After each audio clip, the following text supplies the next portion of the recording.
तरी कसं. तर 15व्या शतकामध्ये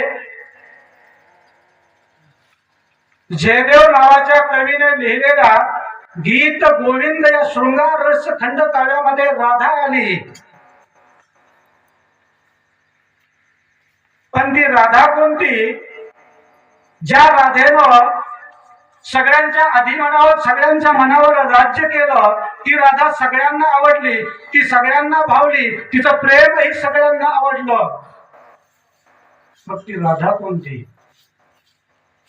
रा म्हणजे लाभावा, मिळावा, प्राप्त व्हावा, आणि धा म्हणजे मोक्ष. मोक्षासाठी तळमळणारा जीव म्हणजे राधा. जो मोक्षासाठी तळमळतो तो प्रत्येक जीव राधा आहे. तो प्रत्येक जीव राधा आहे. तुमच्यामध्ये राधा आहे, माझ्यामध्ये राधा आहे, इथं बसलेल्या सगळ्यामध्ये राधा आहे, सगळ्यामध्ये राधा आहे. तर त्यात राधा आणि कृष्णाचं प्रेम नवोदित जे काही कवी जे गवळणी लिहिणार आहेत त्याने ते बदनाम करून टाकलंय.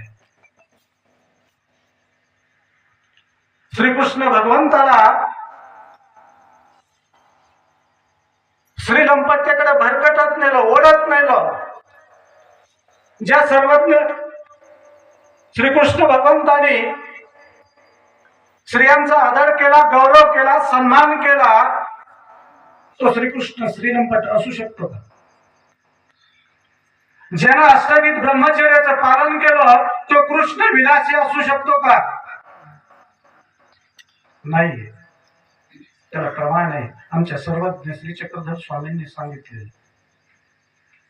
सर्वज्ञ श्री चक्रधर स्वामींचं वास्तव्य पैठणला आहे.